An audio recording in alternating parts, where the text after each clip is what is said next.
So exciting things going on in Africa.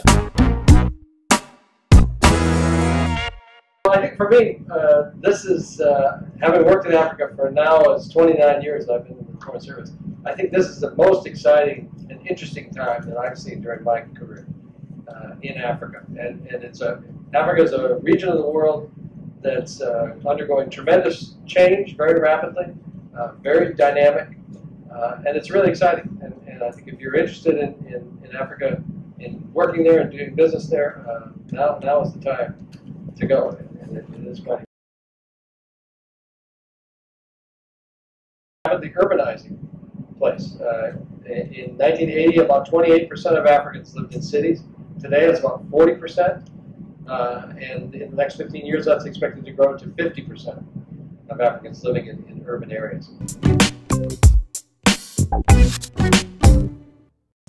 Africa is a very rich continent, tremendously wealthy in terms of particularly mineral resources. Africa has 10% of the world's oil, 40% of the world's gold, 50% of the world's diamonds, 80 to 90% of the world's chromium and platinum.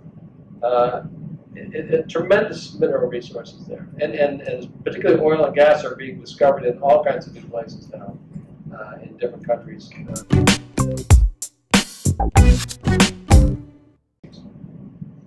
Africa has 60% of the world's uncultivated arable land, so Africa has tremendous potential as an agricultural producer to help feed a growing world. Relations with Africa, I think there's very much of a new narrative that's changed just in the past few years about Africa. A few years ago, when we talked about Africa, we thought about conflict and the HIV/AIDS crisis and massive debt and the need for ever-increasing aid programs. Now, just a few years later, the conversation has very much changed, and now we talk about fast economic growth. We talk about new technology. We talk about prosperity. We talk about a growing middle class in Africa.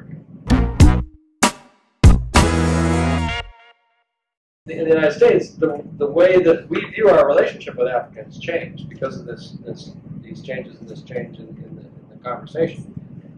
Traditionally, our relationship with Africa has been one of donor and recipient. Again, there's a lot of good news going on in Africa. As I mentioned, some of the fastest growing economies in the world. African governments have liberalized their economies in recent years. They've made macroeconomic reforms. They've cut taxes. In a lot of cases, they've tried to improve the business climate to try to attract more investment. And a lot of new players, other countries have come in to invest in Africa who were not historically there before. So it's a very dynamic atmosphere now in terms of the economies of Africa. And we want to see more American companies going. Gave me this morning some statistics, and I was amazed to learn that Texas is actually the #1 state in terms of exports to sub-Saharan Africa, with $7 billion a year in this past year, 2015.